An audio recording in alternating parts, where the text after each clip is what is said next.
सुस्वागतम मित्रमंडळींनो. तर आजच्या भागामध्ये इकडे जी राणी आहे, राणी आता त्यांच्यासमोर भांडत असते. राणी म्हणत असते की हे बघा, आम्ही तुम्हाला असं तसं सहजासहज सोडणार नाही आहे.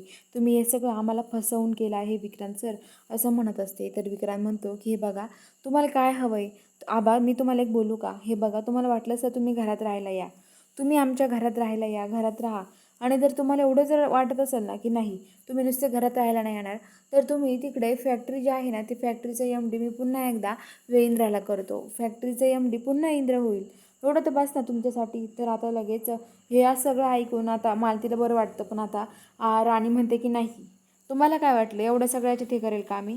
अहो, तुम्ही आम्हाला सगळ्या याच्यात घरात घेताल, सगळं करताल. आणि काय हो तुम्ही, आणि तुम्हाला जी तुम्ही चूक केली आहे तिची शिक्षा कोण भोगेल? तिची शिक्षा तर तुम्हाला भोगावीच लागेल, असं म्हणत असते. आणि आता मालतीन त्या बघतात. तर आता विक्रांत म्हणतो काय करणार तुम्ही, शिक्षा काय देणार आहे मला? तुम्ही असं एवढं बोलताय तर आता लगेच राणी म्हणते की हे बघा, तुम्हाला विक्रांत सर, तुम्ही खूप मोठी चूक केली आहे. तर आता इकडं जी रत्ना काकी आहे ती म्हणते की विक्रांत, मला तुझ्याकडून अशी अपेक्षा नव्हते. विक्रांतच्या तोंडात पण हाणते ती. आणि आता विक्रांत म्हणतो की हे बघा आई, तुम्हाला सगळ्यांना एक सांगू का, आपली उर्मिला जी आहे ना ती प्रेग्नेंट आहे, मला ही सगळ्यांना सांगायचं होतं. असं म्हटल्यावरती आता सगळेजण बोलले शांत बसतात. आणि आता रत्ना काकीला तर खूपच आनंद होतो. तर इकडे जी राणी निंद्रा आहे ते दोघे पण तिथेच उभा असतात. राणी निंद्र म्हणतात की काय? तर आता राणी निंद्र म्हणतात की हे बघा, आम्हाला काही बाकीचं माहीत नाही आहे विक्रांत सर. हे बघा, आम्ही तुम्हाला कोर्टाच्या पायऱ्या चढवायला लावणारच आहे, असं म्हणते. आणि आता मी वकील होणार आणि मी स्वतः माझी केस लढणार, असं राणी म्हणते. आणि म्हणते की मी तुम्हाला सोडणार नाही तुमची शिक्षा दिल्याशिवाय. आमचं घर हे आमच्या नावावर आम्ही करूनच घेणार आहे. तर आता लगेच विक्रांत म्हणतो काय बाबा, तुम्हाला वाटत नाही का तुम्ही इंद्रामध्ये आणि माझ्यामध्ये भेदभाव करताय, तुमच्या भावाच्या मुलामध्ये आणि तुमच्या मुलामध्ये? कारण की तुमच्या मुलामध्ये आणि भावाच्या मुलामध्ये तुम्ही किती भेदभाव करताय बघा ना.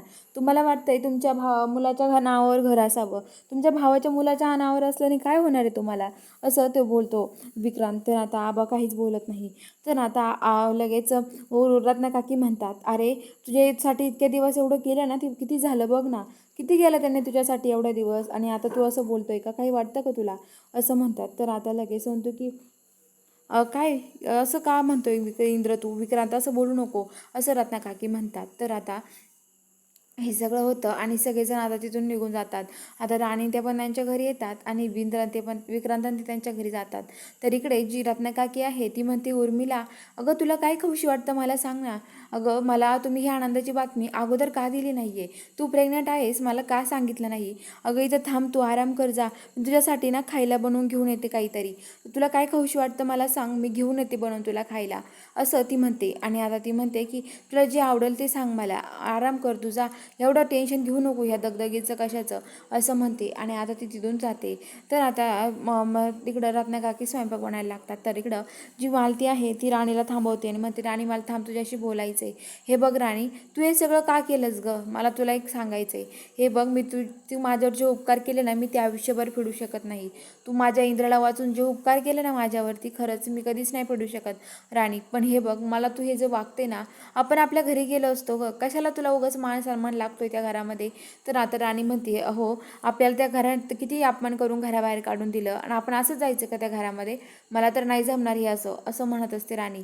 तर आता लगेच ते म्हणतात की काय अगं, काय झालं मग? तू आता खरंच वकील झाल्यासारखं करते या राणी, असं म्हणत असतात. तर इकडं राणीला म्हणते की घरातली कामं कोण करणार, तू वकील होशील तर, आणि असं म्हणते. तर आता राणी म्हणते की कसं आहे खरंच ना, असं ती विचार करते आणि ती भांडे घासत असते. तर इकडं इंद्र तिसाठी सरप्राईज घेऊन येतो. इंद्र म्हणतो की राणी. तर राणी येते. राणीला म्हणतो की हे बघ राणी, तुझ्यासाठी काय आणलंय मी. राणी बघते तर राणी म्हणते काय इंद्र सर आहे, मी अजून वकील नाही झाले, तेच तुम्ही माझा फोटो बनवून आणलाय. तर आता इंद्र म्हणतो की अगं राणी, मला बघायचं होतं तू वकील झाल्यावर कशी दिसते ना, त्यामुळे बनवून आणलाय मी, असं म्हणते. तर आता चला बघूया आता पुढील भागामध्ये नक्की काय ट्विस्ट असणार आहे.